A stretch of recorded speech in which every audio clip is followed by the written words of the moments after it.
नमस्कार दोस्तों, स्वागत है आप सभी का। इस वीडियो में हम बात करेंगे ग्रीन इकोनॉमी के बारे में।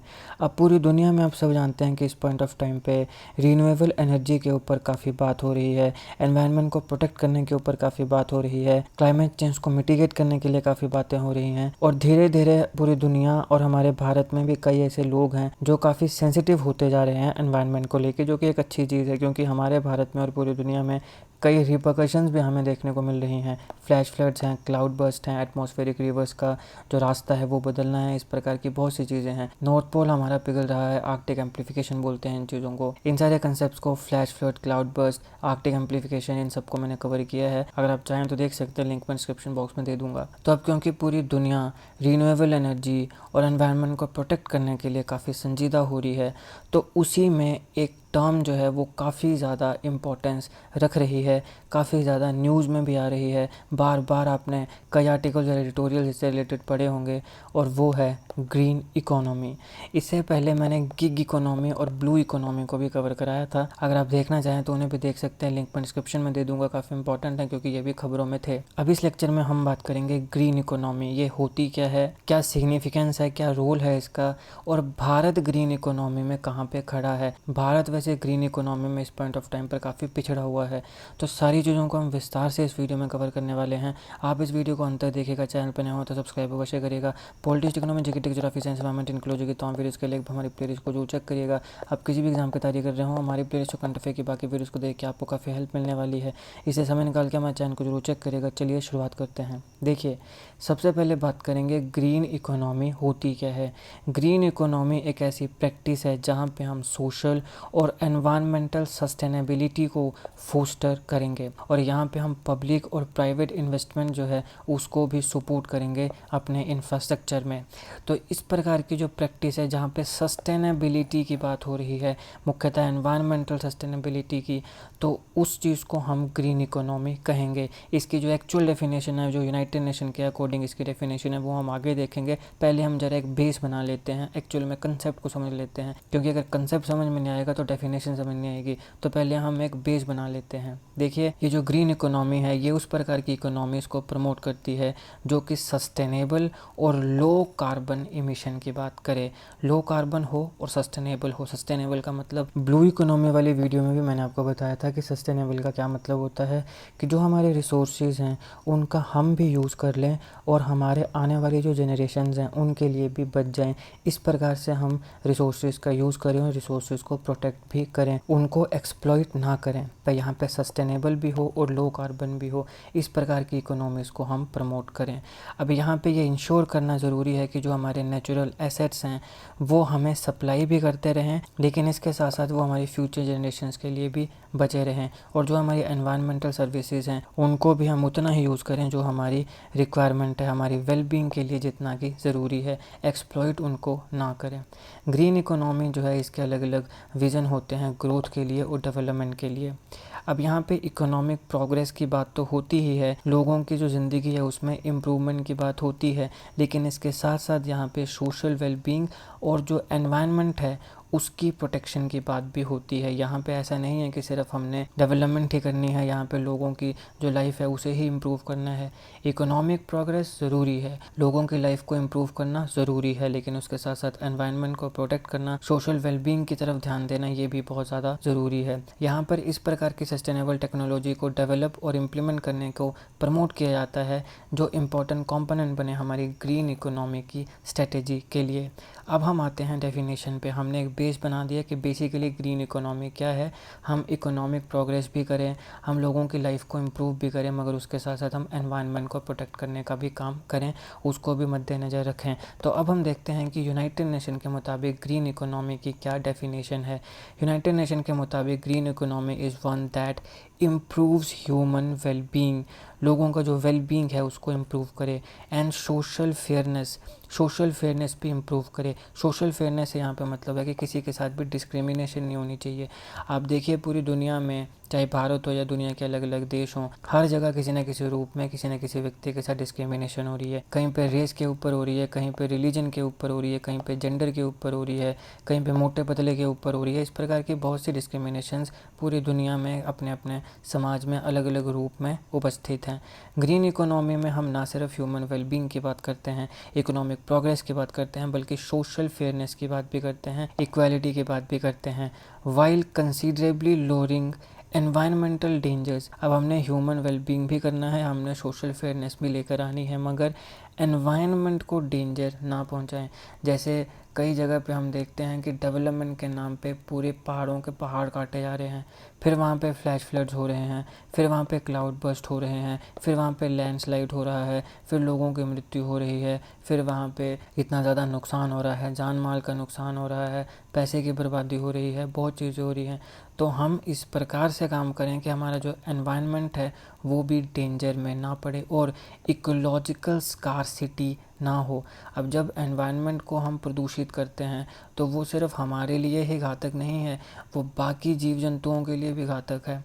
यहाँ पे हमारे इंडिया में देख लो, जैसे कितनी ज़्यादा ये बिजली की तारें लगी, खंभे और तारे, तो इसकी वजह से कितनी ज़्यादा जो स्पैरोज़ थी वो एक्सटिंक्ट होगी। एक इम्पॉर्टेंट स्पैरो डे भी आता है, स्पैरो डे को मैंने अच्छे से अलग वीडियो में कवर किया है, ज़रूर देखिएगा। और यहाँ जो मैंने कंसेप्ट बताया, फ्लैश फ्लड, क्लाउड बर्स्ट, इन्हें भी मैं ऑलरेडी कवर कर चुका हूँ, ज़रूर देखिएगा, लिंक डिस्क्रिप्शन में दे दूँगा। तो यहाँ पे इकोलॉजिकल स्कैरसिटी के ऊपर भी काम करना चाहिए, इसको भी मद्देनज़र रखना चाहिए। इकोलॉजी ख़राब नहीं होनी चाहिए, एनवायरनमेंट को डेंजर नहीं होना चाहिए। आप ह्यूमन वेलबींग करो, कोई दिक्कत नहीं है, सोशल फेयरनेस लेकर आओ, ज़रूरी है, इकोनॉमिक प्रोग्रेस लेकर आओ, ये भी ज़रूरी है, मगर उसके साथ साथ एनवायरनमेंट को कोई डेंजर नहीं पहुंचना चाहिए, इकोलॉजी को डेंजर नहीं पहुंचना चाहिए। ग्रीन इकोनॉमी कुछ इंपॉर्टेंट प्रिंसिपल्स के ऊपर काम करती है, जैसे कि द वेलबींग प्रिंसिपल, फिर आता है the justice principle, the good governance principle, the efficiency and sufficiency principle, और एक आता है द प्लानिटरी बाउंड्रीज प्रिंसिपल। अब एक एक करके हम देखते हैं कि इन प्रिंसिपल्स का मतलब क्या हुआ। सबसे पहले द वेल बीइंग प्रिंसिपल, नाम ही बता रहा है, ग्रीन इकोनॉमी जो है उसके माध्यम से वेल्थ को जनरेट करने और इन्जॉय करने की बात होती है। आप पैसा कमाओ भी और पैसे को इन्जॉय भी करो, वेल बीइंग प्रिंसिपल के ऊपर यह काम करती है। जो लोग हैं, जो जनता है, वो ग्रीन इकोनॉमी का हर्ट है। ध्यान रखिए, हर्ट क्या है ग्रीन इकोनॉमी का? पीपल्स। कई बार हम देखते हैं कि economy is all about infrastructure development, ये वो है ना, टशन एंड ऑल। नहीं, ग्रीन इकोनॉमी का हर्ट क्या है? पीपल्स, लोग इसका हर्ट है। ये फोकस करता है कि हम रिचेस को बिल्ड करें, यानी लोगों के पास पैसा तो आए लेकिन उस पैसे के माध्यम से हम हैप्पीनेस को प्रमोट करें। मगर एक्चुअली प्रैक्टिकली ये चीज़ें इतनी पॉसिबल नहीं हो पाती हैं, क्योंकि देखो, जब लोगों के पास पैसा आता है तो उनकी जो स्टैंडर्ड ऑफ लिविंग है वो इंक्रीज़ हो जाती है, और जैसे जैसे आपका स्टैंडर्ड ऑफ लाइफ इंक्रीज़ होता जाता है, इच्छाएं और बढ़ती जाती हैं। पहले किसी के पास, बेचारे के पास गाड़ी नहीं थी, अब उसके पास गाड़ी आ गई, अब वो बोल रहा है कि भैया मेरे को इससे बड़ी गाड़ी चाहिए। क्योंकि बहुत से ऐसे लोग हैं जिनका पूरा का पूरा जीवन कंपैरिजन पे जाता है कि अगर फलाने बंदे ने अगर मान लो थार रखी हुई है तो हम आल्टो में क्यों चलें। अरे भाई, गाड़ी का मतलब है पॉइंट ए से पॉइंट बी जाना। अगर तू आल्टो में कंफर्टेबल है तो आल्टो में क्या दिक्कत है। लेकिन प्रॉब्लम यही है कि तुम अपने जीवन को एफिशिएंटली नहीं जीना चाहते। तुमसे मेरा मतलब कि कुछ लोग ऐसे होते हैं समाज में, उनको है कि भाई हम दूसरे के साथ कंपैरिजन करेंगे, अगर उसके पास थार है तो हम फिर उससे महंगी गाड़ी लेकर आएंगे, किसी के पास अगर ओटी है तो हम मर्सिडीज लेकर आएंगे। इस प्रकार की चीज़ें चलती हैं। तो ऐसा ज़रूरी नहीं है कि अगर किसी के पास पैसा आएगा तो वो हैप्पीनेस भी आएगी ही आएगी। देखो, हैप्पीनेस भी दो तरीके की होती है, एक होती है टेम्परेरी, एक होती है परमानेंट। टेम्परेरी जो हैप्पीनेस होती है वो उसके ऊपर डिपेंड करती है कि वो एक पर्टिकुलर पॉइंट ऑफ टाइम पे आपके दिमाग में कौन से थॉट्स डोमिनेट हैं। जैसे कि मान लीजिए कि एक बच्चा है, उसको एक खिलौना पसंद है, अब उसके दिमाग में ये थॉट डोमिनेट कर रहा है कि भैया ये खिलौना मुझे ख़रीदना है। अगर ये खिलौना मिल गया तो खुश हो जाएगा, हैप्पीनेस होगी। खिलौना नहीं मिला, सैड हो जाएगा, टेम्परेरी हैप्पीनेस। बड़े हो गए, मान लो आप किसी एग्ज़ाम की तैयारी कर रहे हो, एग्ज़ाम क्लियर हो गया, हैप्पीनेस आ गई। लेकिन एग्ज़ाम क्लियर नहीं हुआ तो फिर सैड हो जाएंगे, क्योंकि एग्ज़ाम क्लियर करना, यही थॉट आपके दिमाग में डोमिनेट कर रहा था। तो इस प्रकार की जो हैप्पीनेस होती है ये टेम्परेरी होती है। परमानेंट हैप्पीनेस वो होती है जहाँ पे इच्छाएं शेष नहीं रहती हैं। तो ये कब होता है? जब आप मेडिटेट करने लगते हो, जब ध्यान करने लगते हो, तब आपके दिमाग में कोई अननेसेसरी ऐसी वैसी इच्छाएं नहीं होती हैं। अदरवाइज़ आपने अपने दिमाग को इतना क्लटर कर लिया हुआ है कि मतलब वहाँ पे कई ऐसी चीज़ें हैं जो आपके जीवन की आवश्यकता ही नहीं है। दो चीज़ होती हैं, एक होती है आवश्यकता, एक होती है इच्छा, एक होती है नीड और एक डिज़ायर। फ़र्क होता है इन दोनों चीज़ों में। बहुत सी ऐसी चीज़ें हैं जो हमारे जीवन की डिज़ायर्स हैं, लेकिन हम मोह माया में इतने पड़ चुके हैं कि हमें नीड और डिज़ायर में फ़र्क ही समझ नहीं आ रहा है, राइट। और जैसे जैसे पैसा आने लगता है तो मोह माया और ज़्यादा बढ़ जाती है, ये एक रियलिटी है। तो नीड्स और डिज़ायर जो हैं, इन दोनों चीज़ों में फ़र्क समझना अति आवश्यक है, अनिवार्य है। क्योंकि आपने सुना है peaceful mind leads to peaceful life. Peaceful mind का मतलब क्या है? A mind either with no thoughts or if not possible then a mind with minimalistic thoughts. कम से कम थॉट्स आपके दिमाग में होनी चाहिए, और वो जो थॉट्स हैं वो भी अपने रिलेटेड होनी चाहिए। किसी से कंपैरिजन मत करो, कुछ मत करो, किसी से जलन मत करो, ठीक है। अपने तक कि हमने क्या करना है, हमने क्या खाना है, क्या पीना है, कहाँ घूमने जाना है, कैसे पैसा कमाना है, क्या करना है, ये सब चीज़ों पे ध्यान होना चाहिए, बाकी किसी और पे ध्यान नहीं होना चाहिए। पीसफुल माइंड इज़ इम्पॉर्टेंट, क्योंकि peaceful mind leads to peaceful life. तो चलो अभी थोड़ी ऐसी बातें होगी, मतलब आउट ऑफ कंटेक्स्ट तो नहीं था, मेरे दिमाग में थॉट है तो मैं सोचा आपको बता देता हूँ। आपका इन चीज़ों के ऊपर क्या पॉइंट ऑफ व्यू है, आप मेरे को कमेंट बॉक्स में ज़रूर बताइएगा। मैंने अपना पॉइंट ऑफ व्यू आपके साथ शेयर किया है। तो अब यहाँ हमने क्या बात करी वेलबींग प्रिंसिपल में, कि लोगों के पास पैसा आए और वो जो पैसा है उसके माध्यम से हैप्पीनेस प्रमोट हो। अभी जो रिचनेस है ये सिर्फ फाइनेंशियल नहीं होनी चाहिए कि सिर्फ पैसा ही आए, नहीं। हैप्पीनेस सिर्फ पैसे से नहीं आती है। लोग बोलते हैं कि पैसा खुशी देता है, नहीं, पैसा खुशी नहीं देता है। पैसा खुशी को इन्हेंस कर सकता है, मगर वो खुशी देता है ऐसा ज़रूरी नहीं है। तो और भी चीज़ें होती हैं, जैसे पर्सनल, सोशल, फिजिकल और इकोलॉजिकल कैपिटल, इन चीज़ों के ऊपर भी ध्यान दिया जाए। ये है एक्चुअल में रिचनेस का मतलब एज़ पर ग्रीन इकोनॉमी, कि रिचनेस सिर्फ फाइनेंशियल नहीं होनी चाहिए, फाइनेंशियल के साथ साथ पर्सनल, सोशल, फिजिकल और इकोलॉजिकल कैपिटल के ऊपर भी ध्यान देना चाहिए। अभी जो ग्रीन इकोनॉमी है अंडर द वेलबींग प्रिंसिपल, ये इन्वेस्टमेंट को प्रायोरिटाइज करती है और ये सस्टेनेबल नेचुरल सिस्टम्स को, इंफ्रास्ट्रक्चर, नॉलेज और एजुकेशन को एक्सेस करती है, जो लोगों के लिए ज़रूरी है थ्राइव करने के लिए, अपनी ज़िंदगी को अच्छे से जीने के लिए। फिर आता है द जस्टिस प्रिंसिपल। देखिए, ग्रीन इकोनॉमी जो है वो इक्विटी फोस्टर करती है विद इन और बिटवीन जनरेशन्स, एक जनरेशन के बीच में भी और एक दो जनरेशन्स, अलग अलग जनरेशन्स हैं उनके बीच में भी इक्विटी का काम करती है ग्रीन इकोनॉमी। ये नॉन डिस्क्रिमिनेटरी है, ये जेंडर को देख के, रेस को देख के, रिलीजन को देख के, या फिर जैसे मोटा पतला है ना, जैसे फैट शेमिंग एंड ऑल, तो इस प्रकार की चीज़ों को देख के डिस्क्रिमिनेट नहीं करती है, नॉन डिस्क्रिमिनेटरी है, ये इंक्लूसिव है, ये सारी चीज़ों को अपने अंदर समाहित करती है, इंक्लूसिव है। ये डिस्ट्रीब्यूट करती है डिसीजन मेकिंग को, कि जैसे मान लो कि ये एक देश है, तो यहाँ पे ऐसा नहीं है कि कुछ जो पावरफुल लोग हैं वही लोग डिसीजन करेंगे, उन्हीं के पास डिसीजन मेकिंग पावर होगी, नहीं। जितने भी जनता में अलग अलग लोग हैं, चाहे तुम अमीर हो, गरीब हो, चाहे तुम ट्राइबल हो या जैसे मर्जी हो, तुम्हारे पास भी डिसीजन मेकिंग पावर होगी, डिस्ट्रीब्यूट की जाएगी डिसीजन मेकिंग पावर। फिर आता है बेनिफिट्स। बेनिफिट्स भी ऐसा नहीं है कि कुछ चुनिंदा लोगों तक रह जाएंगे, सब तक पहुंचेंगे। फिर आता है एक्सपेंस। इवनली रेजिस्ट करता है ये इलीट कैप्चर को, कि ऐसा नहीं है कि जो इलीट लोग होते हैं, कोई बड़े अमीर लोग हैं, तो वही लोग हैं जो डिसीजन मेकिंग तक सीमित रहेंगे, उन्हीं को बेनिफिट मिलेगा, ऐसा नहीं है। सारी चीज़ों को ये इक्वली डिस्ट्रीब्यूट करेगी, ये नॉन डिस्क्रिमिनेटरी है। तो ऐसा नहीं है कि जो डिसीजन मेकिंग पावर है वो सिर्फ एलीट लोगों तक ही सीमित रहेगी। और इसके साथ साथ ये वुमेन्स एम्पावरमेंट को भी प्रमोट करता है। अब यहाँ पे ये सच्चाई है कि जो महिलाएं हैं उनका अभी भी सशक्तिकरण की बातें तो बहुत ज़्यादा की जाती हैं, लेकिन बहुत ज़्यादा काम अभी भी करने की आवश्यकता है महिलाओं को एक्चुअल में सशक्त करने के लिए। कुछ समय पहले हमारे भारत में महिलाओं को रिजर्वेशन दी गई, 33% रिजर्वेशन। इसका भी एक बहुत बड़ा इतिहास है, काफ़ी लंबी लड़ाई लड़नी पड़ी है तब जाके महिलाओं को रिजर्वेशन मिली। अब ये रिजर्वेशन कितनी फ़ायदेमंद होगी, नहीं होगी, इसका पूरा इतिहास क्या है, उस सारी चीज़ों को मैंने अच्छे से अलग वीडियो में कवर किया है। वुमेन्स एम्पावरमेंट की बात आई तो वो वीडियो आपको ज़रूर देखनी चाहिए, आपके एग्जामिनेशन के लिए काफ़ी इंपॉर्टेंट है। लिंक मैं आपको उसका डिस्क्रिप्शन में दे दूँगा, एक बार ज़रूर देखिएगा। अब यहाँ पे ये इनकरेज करती है equal distribution of opportunities and result. अब ऐसा नहीं है कि कुछ चुनिंदा लोगों को ही अपॉर्चुनिटी मिलनी है, सबको बराबर की अपॉर्चुनिटी मिलनी चाहिए। इसके साथ साथ अलग अलग लोगों में जो गैप है उसे वो मिनिमाइज़ करती है, एडिक्वेट स्पेस देती है एनिमल्स को भी और विल्डरनेस को भी। मैंने आपको क्या बताया कि ये ओवरऑल बात कर रही है, ये इकोलॉजी की बात भी कर रही है, एनिमल्स को भी अपने पर्सनल स्पेस मिलनी चाहिए। हम ऐसे जो हमारा फॉरेस्ट है उसको भी ऐसा नहीं है कि बिना मतलब के काटते जाएं अपने सेल्फिश नीड्स के लिए, उसके ऊपर भी ध्यान देना पड़ेगा। अभी ये इकोनॉमी का एक लॉन्ग टर्म व्यू लेके चलती है। आपके पास जितने नेचुरल रिसोर्सेज हैं, आप उन सारे रिसोर्सेज को एकदम से एक्सप्लॉइट कर दो, बहुत ज़्यादा पैसा आपके पास आ जाएगा। लेकिन फिर कुछ समय के बाद जब ये सारे नेचुरल रिसोर्सेज ख़त्म हो जाएंगे, उसके बाद क्या रह जाएगा, बाबा जी का ठुल्लू रह जाएगा, कुछ नहीं रह जाएगा। तो इसलिए यहाँ पे जो ग्रीन इकोनॉमी है वो लॉन्ग टर्म व्यू को देखती है इकोनॉमी के, कि ऐसा नहीं है कि हमने सिर्फ अभी तक भी खा लिया, कल का कल सोचेंगे, ऐसा नहीं करना है।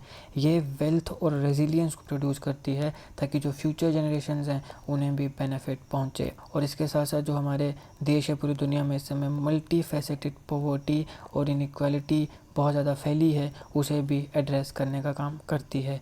ये बनी है सॉलिडेरिटी और सोशल जस्टिस के प्रिंसिपल्स पे। ग्रीन इकोनॉमी ह्यूमन राइट्स को प्रमोट करती है। अब देखो, इस प्रकार की चीज़ें आप ये मत सोचना कि ये तो सिर्फ गप्पे हैं, गप्पे नहीं है भाई। ये इस प्रकार के सवाल आपके पूछ लिए जाते हैं स्टेटमेंट्स में। आप बताओ कि निम्नलिखित में से 3 स्टेटमेंट्स, 2 स्टेटमेंट्स दी हैं, बताओ कौन सी सही है। तो उसमें एक दे दी जाएगी कि it is founded on solidarity and social justice, दूसरी दे दी जाएगी कि it promote human rights, right of workers, indigenous peoples. अब बताया जाएगा बताओ कौन सी सही कौन सी गलत। तो अगर आपने इन चीज़ों को ध्यान में नहीं दिया होगा तो वहाँ पे आप कंफ्यूज हो जाओगे, वो हो सकता है कि आप उनको गलत कराए। तो इसलिए जो बातें हैं ये गप्पे नहीं हैं, इनसे सवाल सीधा बन जाता है, ध्यान में रखिएगा। तो जो ग्रीन इकोनॉमी होती है वो सॉलिडेरिटी और सोशल जस्टिस के ऊपर डिपेंड करती है। ये ह्यूमन राइट्स को प्रमोट करती है, वर्कर्स के राइट्स को प्रमोट करती है, इंडिजिनस पीपल्स के राइट्स को प्रमोट करती है। इसीलिए तो हमने विल्डरनेस की बात करी, इसीलिए तो हमने इकोलॉजी की बात करी, इसलिए तो हमने कहा कि फॉरेस्ट को ओवर एक्सप्लॉइट नहीं करना है। इंडिजिनस लोग, हमारे कई ऐसे ट्राइबल्स हैं, उनके ये हितों की बात करती है, माइनॉरिटीज़ की बात करती है, और ये सस्टेनेबल डेवलपमेंट के जो राइट्स हैं उनकी भी बात करती है। ये एमएसएमईज़ को इनकरेज करती है, सोशल एंटरप्राइजेज़ को इनकरेज करती है, और सस्टेनेबल लिवलीहुड्स को भी इनकरेज करती है। इसका एम है कि क्विक और फेयर ट्रांजिशन होनी चाहिए। हालांकि उसकी जो कॉस्ट है उसको हम पीछे ना छोड़ें, कि ऐसा नहीं है कि आप जल्दी जल्दी डेवलपमेंट करो लेकिन उसकी वजह से जो एनवायरनमेंट की कॉस्ट हो रही है, एनवायरनमेंट ख़राब हो रहा है, उसको तुम पीछे छोड़ दो कि छोड़ो यार हमें क्या फ़र्क पड़ता है। ऐसा नहीं होना चाहिए, उसको भी ध्यान देना चाहिए। जो वनरेबल ग्रुप्स हैं हमारे, ये उसे एम्पावर करती है, उनको ये ट्रांजिशन एजेंट्स की तरह देखती है। सोशल प्रोटेक्शन और रीस्किलिंग, इनके जो इनोवेटिंग आइडियाज़ हैं उनके ऊपर ये काम करती है। अब आता है द प्लानिटरी बाउंड्रीज प्रिंसिपल। अब इसका क्या मतलब है, देखो हमारा जो एनवायरनमेंट है, ग्रीन इकोनॉमी उसे प्रोटेक्ट करने का, रिस्टोर करने का और वहाँ पे इन्वेस्ट करने का काम भी करती है। मतलब यहाँ पर ये भी इसके प्रिंसिपल का एक पार्ट है। एक जो इंक्लूसिव ग्रीन इकोनॉमी है वो कुछ इंपॉर्टेंट फैक्टर्स को भी एक्नॉलेज करती है, जैसे कि नेचर की जो वेरिड वैल्यूज़ हैं उसे प्रमोट किया जाए, फंक्शनल वैल्यूज़ जो हैं कमोडिटीज़ की उसे भी इंक्लूड किया जाए, जो सर्विसेज हैं उसे भी इंक्लूड किया जाए, कल्चरल वैल्यूज़ होती हैं सोसाइटी को सस्टेन करने के लिए उसे भी इंक्लूड किया जाए। अब यहाँ पे ये बड़ा इंपॉर्टेंट है, कल्चरल वैल्यूज़, क्योंकि बहुत से लोग इकोनॉमिक प्रॉस्पेरिटी या फिर आप यूँ कहो कि ग्लोबलाइजेशन की वजह से अपने कल्चर से दूर जाने लगते हैं। तो यहाँ पे कल्चरल वैल्यूज़ की भी बात हुई है ताकि सोसाइटीज़ को सस्टेन किया जा सके। तो इसको भी ध्यान रखो, बड़ा इंपॉर्टेंट है। यहाँ पे एक कल्चरल वैल्यूज़ की बात भी कर रही है।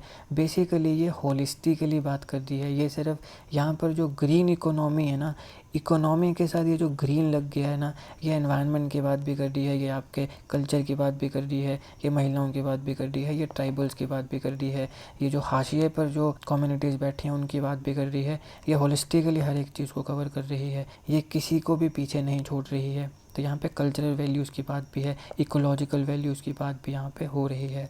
ये बायोडाइवर्सिटी की कंजर्वेशन, उसकी ग्रोथ, उसके ऊपर भी इन्वेस्ट करती है। बायोडाइवर्सिटी, बायो मतलब लिविंग, डाइवर्सिटी मतलब अलग अलग जो प्रकार की स्पीसीज़ होती हैं, डाइवर्सिटी, उनकी कंजर्वेशन की बात भी कर रही है, ग्रोथ की बात भी कर रही है। इसके साथ साथ सॉइल, वाटर, एयर और जो भी नेचुरल सिस्टम है उसको भी रिस्टोर करने की बात कर रही है। सॉइल में काफ़ी ज़्यादा पॉल्यूशन बढ़ रहा है, वाटर में पॉल्यूशन, एयर में पॉल्यूशन। अगला प्रिंसिपल आता है the efficiency and sufficiency principle. Green economy जो है वो सस्टेनेबल कंजम्पशन और सस्टेनेबल प्रोडक्शन को प्रमोट करती है। सस्टेनेबल का मतलब यहाँ पे क्या हुआ कि ऐसा नहीं है कि चीज़ तुम्हें फ्री मिल रही है तो खाते ही रहो। जैसे मान लो कि आप किसी शादी में गए हो, शादी में खाना आपको फ्री मिल रहा है तो भाई जितना पेट में आएगा उतना ही खाएंगे। कि ऐसा थोड़ी कि फ्री मिल रहा है तो खाते जाओ खाते जाओ खाते जाओ। ऐसा अगर तुम ऐसा करोगे तो क्या होगा, पेट खराब हो जाएगा, समझ रहे हो। अगर तुम्हें लगा कि अच्छा 3 दिनों का इकट्ठा खा लिया जाए तो फिर क्या होगा, पेट खराब हो जाएगा। जितना तुमने खाना खा कर पैसा बचाया होगा उतना पैसा तुम्हें अस्पताल में देना पड़ेगा। तो हमारा बॉडी का जो सिस्टम है वो ऐसे ही काम करता है कि जितना हमें पेट में हमें ज़रूरत है उतना ही हम खाएंगे। तो फिर जब हम नेचुरल रिसोर्सेज की बात करते हैं तो उन्हें हम क्यों एक्सप्लॉइट करने लगते हैं। उनका भी उतना ही यूज़ करना चाहिए जितने हमारी ज़रूरत है। मगर अनफॉर्चुनेटली वो फ्री मिल रहे हैं या कम पैसों से मिल रहे हैं तो उसका कोई इम्पोर्टेंस नहीं रह जाती है। अब देखो पेड़ कट रहे हैं, धड़ाधड़ पेड़ काटे जा रहे हैं, लेकिन तुम पेड़ काट रहे हो, अब ऐसा बोला जाता है भी अगर एक पेड़ काट रहे हो तो 10 पेड़ लगाओ, तो कितने लोग हैं जो लगाते हैं? ये सवाल अपने आप से पूछा जाना चाहिए। क्योंकि ये जो क्लाइमेट चेंज की बात होती है ना, ऐसा नहीं है कि ये सिर्फ सरकारें करेंगी, ये जन भागीदारी से पॉसिबल है। क्लाइमेट चेंज को मिटिगेट करना है, ग्रीन हाउस एमिशन कम करना है, ये जन भागीदारी होनी चाहिए। आपको पता है हमारे यहाँ पे ओशियंस जो हैं वो भी कार्बन सिंक का काम करते हैं, ये मैंने आपको ब्लू इकोनॉमी वाली वीडियो में भी समझाया था। फिर हमारे यहाँ पे फॉरेस्ट हैं, वो कार्बन सिंक का काम करते हैं। तो हम इंडिविजुअली क्या कर सकते हैं, ज़्यादा से ज़्यादा पेड़ लगा सकते हैं और सस्टेनेबल कंजम्पशन के ऊपर ध्यान दे सकते हैं। तो जो ग्रीन इकोनॉमी है वो सस्टेनेबल कंजम्पशन की बात करती है, ये यहाँ पे लो कार्बन की बात भी करती है। ये एक्सेप्ट करती है इनोवेटिव इकोनॉमिक डेवलपमेंट स्ट्रेटजीज़ को, उस प्रकार की डेवलपमेंट स्ट्रेटजीज़ जहाँ पे सस्टेनेबल डेवलपमेंट के ऊपर ध्यान दिया जाए और उन चीज़ों के ऊपर ध्यान दिया जाए जो वेल्थ को अचीव करने के लिए थोड़े डिफ़िकल्ट हो जाते हैं ग्लोबल बाउंड्रीज़ की वजह से। तो उन चीज़ों का क्या सॉल्यूशन है, उसके लिए नई नई इनोवेटिव इकोनॉमिक डेवलपमेंट स्ट्रेटजीज़ लाई जाएँ, ये इनको भी एक्सेप्ट करती है। ये रिकॉग्नाइज़ करती है कि जो वर्ल्ड वाइड हमारा क्लाइमेट चेंज हो रहा है और जो नेचुरल रिसोर्सेज हैं वो रिड्यूस हो रहे हैं और हमारे जो फिज़िकली सस्टेनेबल लेवल्स हैं उसको हम यूज़ कर रहे हैं विद इन प्लानिटरी बाउंड्स। ये एक्नॉलेज करता है फंडामेंटल गुड्स और सर्विसेज का सोशल फ्लोर, उनकी कंजम्पशन, ताकि लोगों के वेलबींग और डिग्निटी को सेटिस्फाई करने के लिए जो नेसेसरी है उसका भी हम यूज़ करें, लेकिन कंजम्पशन पीक ना हो जाए। ऐसा नहीं है कि सब कुछ ही कंज्यूम कर लिया, वो जो मिल रहा है खा जाओ, बाकी आने वाली जनरेशन खुद देख लेगी। ऐसा नहीं होना चाहिए। क्या होना चाहिए? Sustainable consumption. फिर आता है the good governance principal.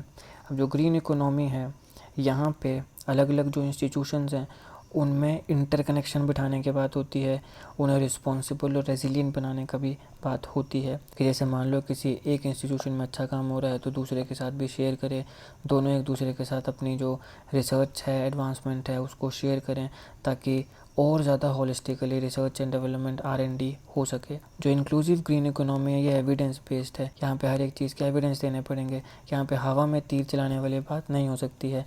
Trans disciplinary norms और इंस्टीट्यूशंस की बात होती है। साइंस एंड इकोनॉमिक्स के लिए इसके साथ साथ लोकल नॉलेज और अडेप्टिव स्ट्रेटजीज़ के ऊपर भी काम होता है। ये डिसेंट्रलाइज डिसीजन मेकिंग को इनकरेज करती है, खासकर लोकल इकोनॉमीज़ के लिए और नेचुरल सिस्टम मैनेजमेंट के लिए। ऐसा नहीं है कि तुम दिल्ली में बैठे हो और अगर कोई XYZ किसी भी स्टेट में मान लो कोई बेचारी ट्राइबल पॉपुलेशन है तो उसको बिना पूछे तुम दिल्ली में कोई नया कानून बना दो, कोई नया कोई सिस्टम ले आओ और उनको तुम कंसीडर ना करो, कई नए रूल्स उनके ऊपर थोप दो लेकिन उनको पूछो तक नहीं। इस प्रकार की डिसीजन मेकिंग नहीं होनी चाहिए। अब हम बात करते हैं कि ग्रीन इकोनॉमी का रोल क्या है। देखिए बहुत इंपॉर्टेंट रोल है। सस्टेनेबल कंजम्पशन और प्रोडक्शन की बात करती है, ये प्रोडक्शन प्रोसेसेस और कंजम्पशन जो है उसको इम्प्रूव करने की बात करती है, ताकि जो रिसोर्स कंजम्पशन है उसको रिड्यूस किया जा सके, वेस्ट जनरेशन को रिड्यूस किया जा सके, इमिशन को रिड्यूस किया जा सके। जो ग्रीन इकोनॉमी है ये मैक्रो इकोनॉमिक स्ट्रेटेजी से लेके तो लॉन्ग टर्म इकोनॉमिक ग्रोथ के ऊपर काम करती है, इन्वेस्टमेंट, जॉब्स और स्किल्स के ऊपर फोकस करने के लिए। अब देखिए ग्रीन इकोनॉमी का जो कंसेप्ट है यहाँ पे ग्रीन फाइनेंस, टेक्नोलॉजी और इन्वेस्टमेंट के ऊपर एम्फेसिस किया जाता है। यहाँ पे जो देश हैं उन्हें असिस्ट भी किया जाता है डेवलपमेंट के लिए या मैक्रो इकोनॉमिक पॉलिसीज़ को बनाने के लिए, ताकि ग्रीन इकोनॉमी की तरफ उस देश की जो ट्रांजिशन है उसे प्रमोट किया जा सके। अब यहाँ पे सवाल है कि ये ग्रीन इकोनॉमी में ट्रांजिशन होती कैसे है। इसके 3 प्रायोरिटी एरियाज़ होते हैं या 3 प्रायोरिटीज़ होती हैं किसी भी इकोनॉमी को ग्रीन इकोनॉमी की तरफ ट्रांजिशन के लिए। सबसे पहले डीकार्बनाइजिंग द इकोनॉमी, दूसरा आता है committing the environmental community to justice and equity और तीसरा आता है कंजर्विंग द बायोस्फीयर। तो ये 3 प्रायोरिटीज़ होती हैं किसी भी इकोनॉमी की ग्रीन इकोनॉमी की तरफ ट्रांजिशन के लिए। एक जो क्रिटिकल स्टेप है वो अपने पर्सपेक्टिव में चेंज लाना है ग्रोथ और प्रॉस्पेरिटी के लिए, ट्रू वेल्थ और क्वालिटी ऑफ लाइफ को जनरेट कर सकें, क्रिएट कर सकें। अब सबसे इम्पॉर्टेंट जो आपके एग्जामिनेशन के लिए भी इम्पॉर्टेंट है और एक भारतीय होने के नाते भी हमें पता होना चाहिए, भारत का क्या स्टेटस है ग्रीन इकोनॉमी को लेके। तो मैंने आपको 2 बार पहले भी बताया कि हमारा कोई इतना भी अच्छा स्टेटस नहीं है। हालांकि हमने ऐसे बहुत से इम्पॉर्टेंट इंटरनेशनल कमिटमेंट्स करी हैं, जैसे कि 2030 ग्लोबल डेवलपमेंट एजेंडा और पेरिस क्लाइमेट एग्रीमेंट, लेकिन उसके बावजूद भी ग्लोबल ग्रीन इकोनॉमी इंडेक्स में भारत का 80 देशों में 68th रैंक आया था। आउट ऑफ 80 हमारा कौन सा रैंक था? हमारा 68 8th रैंक था। तो ये बहुत ही पीछे हैं हम when it comes to green economy. Green economy barometer जो होता है ये इंडियन इकोनॉमी या पूरी दुनिया के अलग अलग देशों की जो ग्रीन इकोनॉमी के लिए काम हो रहा है उसकी सक्सेस को देखता है, मुख्यतः हाई इम्पैक्ट सेक्टर्स में। और ये गवर्नमेंट ऑफ इंडिया का जो नेक्स्ट 15 ईयर प्लान है उसको बनाने में भी काफ़ी भूमिका निभाता है। अब पूरी दुनिया में कई ऐसे कंट्रीज़ है जिन्हें कुछ अलग अलग वेरिएबल्स के ऊपर इवेल्यूएट किया जाता है, जैसे कि वेस्ट मैनेजमेंट, देश वेस्ट मैनेजमेंट के ऊपर क्या कर रहा है, एयर क्वालिटी के ऊपर क्या कर रहा है, biodiversity and habitat, fisheries, ecosystem services, climate change, इन सब चीज़ों के ऊपर क्या कर रहा है। 2020 के एनवायरमेंटल परफॉर्मेंस इंडेक्स के माध्यम से इन सारी की सारी चीज़ों के ऊपर अलग अलग देशों को इवेल्यूएट किया जाता है। ध्यान से देखिए, waste management, biodiversity and habitat, fisheries, climate change, air quality, ecosystem services. Green growth की अगर बात करें तो टॉप 6 मेजर इकोनॉमीज़ में हमारा देश काफ़ी पीछे था। 180 देशों में हमारा रैंक 169 आया था। इंडिविजुअली अगर हम भारत की बात करें तो कुछ ऐसे मैट्रिक्स हैं जहाँ पे हमारे रैंक्स काफ़ी पीछे हैं, जैसे एयर क्वालिटी में 179 है, सैनिटेशन एंड ड्रिंकिंग वाटर में 139, वेस्ट मैनेजमेंट में 103, biodiversity and habitat 149, fisheries 36, climate change 36। तो हम काफ़ी पीछे हैं, हमें अभी और बहुत ज़्यादा काम करना पड़ेगा ग्रीन इकोनॉमी के लिए। 1.3 बिलियन लोग हैं जो मेजर एनवायरमेंटल हेल्थ कंसर्न्स को एक्सपीरियंस कर रहे हैं। इसलिए भारत का जो इस प्रकार से डिसमल जो फिसड्डी सा परफॉर्मेंस रहा है इन सारे आंकड़ों में, ये काफ़ी कंसर्न करने वाली बात है। इंडियन इकोनॉमी निश्चित तौर पे काफ़ी ग्रो हो रही है, काफ़ी ज़्यादा हमारी इकोनॉमी ग्रो हो रही है और हमारे जो डेवलपमेंटल गोल्स हैं उनको भी हम पूरा कर रहे हैं, मगर जो एनवायरमेंटल रिपरकशंस हैं उनका जो एक्सपेंशन है वो बहुत ज़्यादा है और उसको ध्यान नहीं दिया जा रहा है। नेचुरल रिसोर्सेज जैसे mineral, water, fossil fuel, energy, raw material, ये इस पूरी डेवलपमेंट जर्नी में काफ़ी ज़्यादा तीव्रता से डिप्लीट हो रहे हैं। तो जितना ज़्यादा एफिशिएंटली हम ग्रीन ग्रोथ को एम्ब्रेस करेंगे वही चीज़ हमारी कैपेसिटी को डिटरमाइन करेगा कि हमारा जो रिलायंस है रिसोर्सेज के ऊपर कैसे हम उसे मिनिमाइज़ करें, मतलब जो डिप्लीशन हो रही है कैसे हम उसको कम करेंगे और एक सोशल फेयरनेस जो है उसको हम लेकर आएँ। तो हमारी जो इकोनॉमिक प्रॉस्पेरिटी और एनवायरनमेंट को प्रोटेक्ट करने के गोल्स हैं उन दोनों में बैलेंस बनाना इस पॉइंट ऑफ टाइम पे काफ़ी क्रिटिकल है और ग्रीन ग्रोथ के लिए इम्पॉर्टेंट है। अब हम बात करते हैं कुछ इंपॉर्टेंट स्ट्रेटेजीज़ की जिसके माध्यम से ग्रीन इकोनॉमी को अचीव किया जा सकता है। सबसे पहले आता है बिल्डिंग्स। देखिए, बिल्डिंग का जो कार्बन फुटप्रिंट है और एनर्जी एक्सपेंडिचर्स हैं उन्हें हम सिग्निफिकेंटली कट कर सकते हैं, कि हमारे हाथ में है। फिर आता है फिशरीज़। सस्टेनेबल फिशिंग मेथड्स को प्रमोट किया जाना चाहिए ताकि ओवर फिशिंग को प्रिवेंट किया जा सके। फॉरेस्ट्री, मैंने पहले बताया, ज़्यादा से ज़्यादा फॉरेस्ट लगाने चाहिए। पूरी दुनिया का जितना भी ग्रीन हाउस गैस एमिशन है उसका 20% सिर्फ और सिर्फ डिफॉरेस्टेशन की वजह से होता है, तो इसलिए डिफॉरेस्टेशन नहीं होनी चाहिए। आप इलेक्ट्रॉनिक फाइल्स का यूज़ करें, पेपर आइटम्स की जो नीड है उसको रिड्यूस करें ताकि पेड़ कम से कम कटें। ट्रांसपोर्टेशन की बात करें तो पब्लिक ट्रांसपोर्टेशन या कार पूलिंग का यूज़ किया जाना चाहिए। इसका काफ़ी पॉजिटिव इन्फ्लुएंस होता है एनवायरनमेंट, इकोनॉमी और कम्युनिटीज़ के ऊपर। शॉर्ट डिस्टेंस के लिए या तो अपनी बाइक में जाएं या इलेक्ट्रिक व्हीकल में जाएं या फिर पैदल चलें, वो आपके लिए भी हेल्दी है और एनवायरनमेंट के लिए भी हेल्दी है। जब आप इस प्रकार की चीज़ें करते हैं तो ट्रांसपोर्ट इंडस्ट्री में ग्रीन इकोनॉमी को ये प्रमोट करता है और ये काफ़ी अच्छा अल्टरनेट मोड है ट्रांसपोर्टेशन का। वाटर की बात करें तो हम कुछ छोटे छोटे एफर्ट्स लगा सकते हैं वाटर को रिस्पॉन्सिबली यूटिलाइज़ करने के लिए, ताकि हम अपना जो प्राइसलेस रिसोर्स है, वाटर बड़ा प्राइसलेस रिसोर्स है, उसे प्रोटेक्ट कर सकें। जैसे फॉसेट है तो जब नहीं यूज़ हो रहा है तो उसको आप ऑफ़ कर सकते हैं।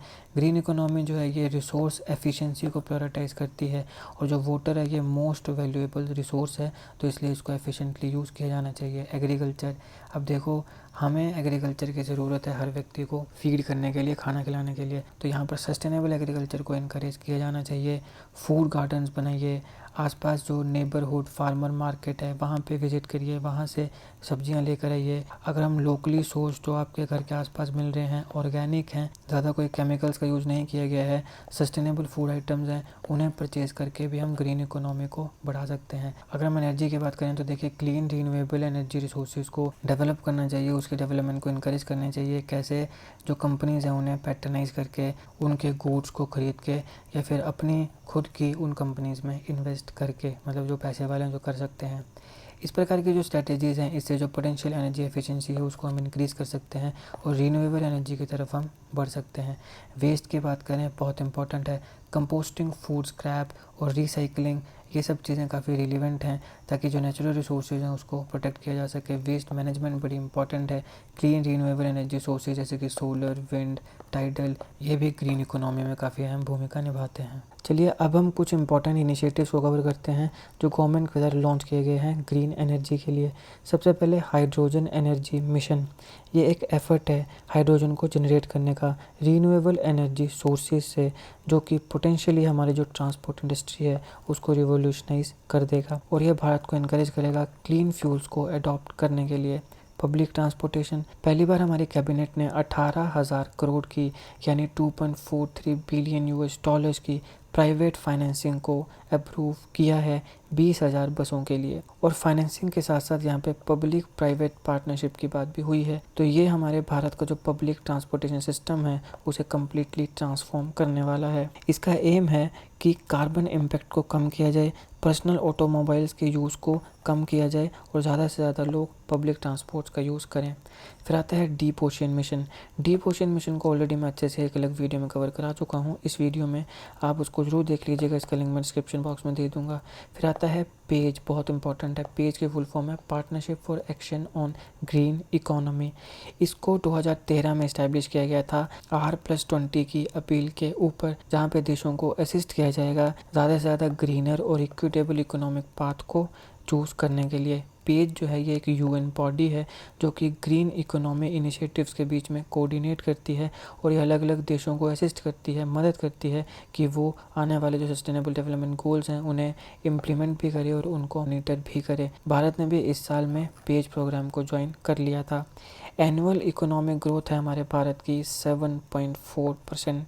अब इतनी ज़्यादा इकोनॉमिक ग्रोथ के साथ साथ भारत जो है वो ट्रिमेंडस काफ़ी इश्यूज़ जैसे कि रिसोर्स एक्सप्लॉयटेशन है, फास्ट इंडस्ट्रियलाइजेशन है, पॉवर्टी, अनएम्प्लॉयमेंट, इन सारे के सारे इश्यूज़ को भारत फेस कर रहा है। तो इसलिए पेज इंडिया जो है वो एक काफ़ी रिवोल्यूशनरी शिफ्ट ला सकता है हमारे भारत में कि हम ग्रीन इकोनॉमी की तरफ चलें। यहाँ पे कॉन्फ्रेंस होती है जहाँ पे सीरीज़ ऑफ इंटरेक्टिव और programmatic high level regional discussions होती हैं जो कि फाइनली पेज का जो वर्क प्लान है हमारे भारत में उसको बनाने में असिस्ट करेगा, मदद करेगा और जो कुछ इंपॉर्टेंट सेलेक्टिंग एरियाज़ होते हैं उनमें भी अपने इन्वॉल्वमेंट को दिखाएगा।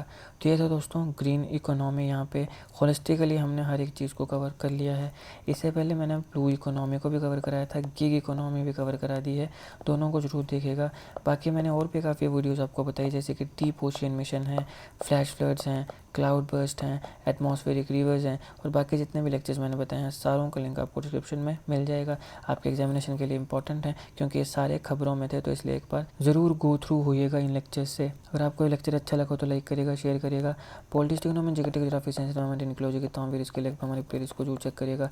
आप किसी भी एग्जाम की तैयारी कर रहे हो, हमारी प्लेलिस्ट और करंट अफेयर की बाकी वीडियोस को देख के आपको काफ़ी हेल्प मिलने वाली है। इसे समय निकाल के हमारे चैनल को जरूर चेक करिएगा। जीके करंट अफेयर और जीके टेक्स ऐसी वीडियोस के लिए हमारे चैनल को सब्सक्राइब करिएगा, बेल आइकन को जरूर दबा दीजिएगा ताकि किसी भी वीडियो की नोटिफिकेशन आपसे मिस ना हो। आपका बहुत बहुत धन्यवाद।